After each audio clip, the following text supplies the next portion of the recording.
Waste Bengal में अभी क्या हो रहा है, आपने ये सोशल मीडिया हो या फिर न्यूज़ हो ये देख लिया होगा।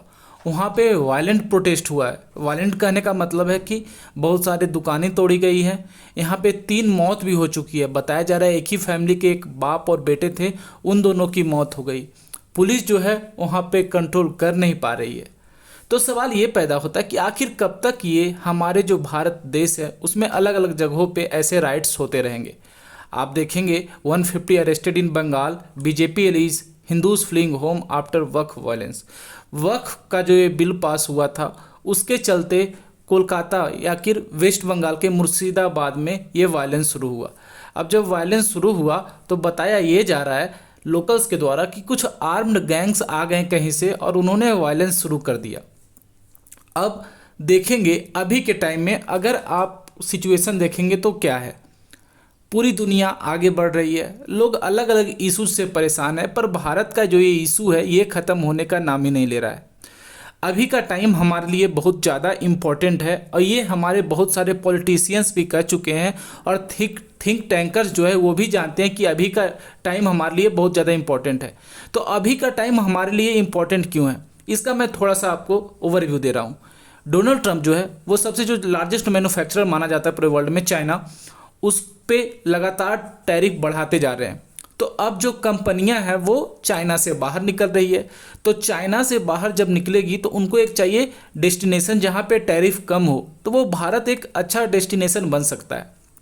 लेकिन कोई भी इन्वेस्टर भारत में क्यों इन्वेस्ट करेगा जब ऐसे माहौल होंगे, जब महीने 2 महीने में कोई ना कोई राज्य हो जहाँ पे वायलेंस होता रहेगा, जहाँ पे तोड़फोड़ होगी, दुकानें लूटी जाएगी, तो कोई भी इन्वेस्टर क्यों भारत में आएगा। अगर आप एक इन्वेस्टर होते तो क्या आप ऐसे जगह पे अपना पैसा लगाते जहाँ पे सरकार जो है लगातार वायलेंस को रोकने में असफल रही हो।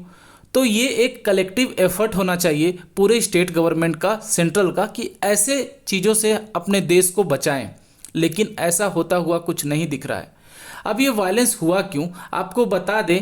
जो वक्फ बोर्ड जो आपका बिल पास हुआ उसके चलते क्या हुआ कि देखेंगे कोलकाता में अचानक से वायलेंस बहुत ज़्यादा बढ़ गया। वायलेंस इतना ज़्यादा बढ़ गया कि जो राज्य सरकार है, वहाँ की मुख्यमंत्री आपको बता दें ममता बनर्जी है, तो राज्य सरकार इसको कंट्रोल करने में विफल रही।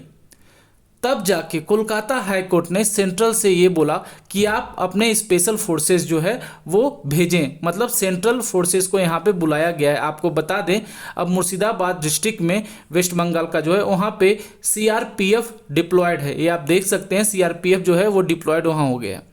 लेकिन अब ये सर राइट होने का मतलब क्या है, ममता बनर्जी ने साफ बोल दिया कि आप ये राइट कर ही क्यों रहे हो, क्योंकि हम जो ये वक्फ एक्ट जो पास किया गया उसको हम वेस्ट बंगाल में लागू करेंगे ही नहीं।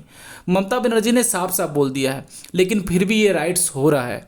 अब यहाँ पे आप किसी एक स्पेशल कम्युनिटी को दोष मत दो, क्योंकि हो क्या रहा है कि आज के टाइम में इसी के कारण हमारा देश है एक टूटता हुआ दिख रहा है। राज्यों हो या फिर अलग अलग जगहों पे देखें तो कुछ ना कुछ को लेके लड़ाइयाँ होती आ रही है। हम लोग इसी में उलझे हुए हैं, जहाँ पे पूरी देश देखेंगे, दूसरे देश हो गए, चाइना हो गया, यूएसए हो गया, रसिया होगा, कोई भी देश हो गया, वो कितना भी इंटरनल पॉलिटिक्स में अगर उलझता है फिर भी उनका डेवलपमेंट नहीं रुकता है, लगातार वो आगे करते जाते हैं। हम सोचते हैं चाइना से हम कॉम्पिटिट करें, चाइना के साथ हम जाएं, लेकिन इस तरह चाइना को हम लोग कॉम्पिटिशन दे पाएंगे? आपको क्या लगता है, क्या ऐसे ही हमारा देश तरक्की करेगा जहाँ पे लोग जो है वायलेंट हो, एक दूसरे को मारे? आपको बता दें न्यूज़ तो ये भी आ रही है, एक बीजेपी लीडर ने ये कमेंट किया है कि कुछ लोग जो हैं हिंदूज फैमिली है मुर्शिदाबाद से डर के मारे भाग गई है, फ्ली कर गई है। तो क्या यहाँ पे राज्य सरकार का ये दायित्व नहीं बनता था कि ऐसा होने से रोका जाए? अगर पुलिस चाहती तो ऐसा कुछ भी नहीं होता, लेकिन अभी के टाइम में देखिए वहाँ पे ऐसा ही हो रहा है। सीआरपीएफ को भेजना पड़ा है, दंगे इतने ज़्यादा भड़क गए हैं। आप ये पिक्चर्स देख सकते हैं और बहुत सारे ऐसे दृश्य हैं जो मैं आपको दिखा नहीं सकता, जो बहुत ही ज़्यादा भयावह है। ऐसा सब कुछ रोका जा सकता था शायद अगर सही टाइम पे सही मेजर्स लेते तो, लेकिन अभी के टाइम में तो देखिए 150 से ज़्यादा अरेस्ट हो चुका है, 3 मौतें हो चुकी है। आप बोलेंगे सर 3 ही मौत तो हुआ, हमारे यहाँ तो ऐसे ऐसे प्रोटेस्ट होते हैं जिसमें 50-100 मौतें हो जाती है। तो बात यह है कि यही हमें थिंकिंग सोचनी पड़ेगी कि क्या 3 मौत 3 जाने मैटर नहीं करती है? अगर ये ऐसा कुछ प्रोटेस्ट नहीं होता तो शायद वो 3 जो जानें हैं वो बच जाती। अब ऐसे में लार्जर पर्सपेक्टिव में क्या, अभी के टाइम में हमारे पॉलिटिशियंस ये चाह रहे हैं कि बड़ी बड़ी मेजर कंपनियां जो विदेश में है वो भारत में इन्वेस्टमेंट करें।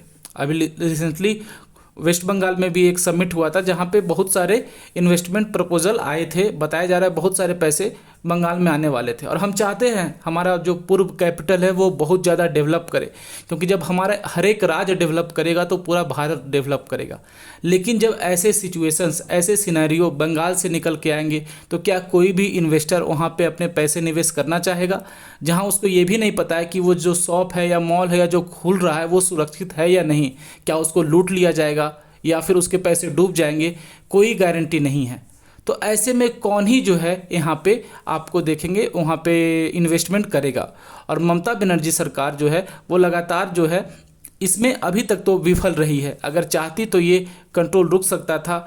और सबसे बड़ी बात आप ये देखेंगे, किसी भी जो बड़े सो कॉल्ड न्यूट्रल लोग रहते हैं, चाहे वो रफ़ा में कुछ हो तो ऑल आइज़ ऑन रफ़ा, या फिर आप पूरे दुनिया का कोने में कोई ऐसा आइलैंड हो जहाँ पे कुछ हो भी नहीं, वहाँ पे भी कुछ क्राइम हो तो ऑल आइज़ प्रे फॉर, ऐसे ऐसे स्टेटस लगने लग जाते हैं।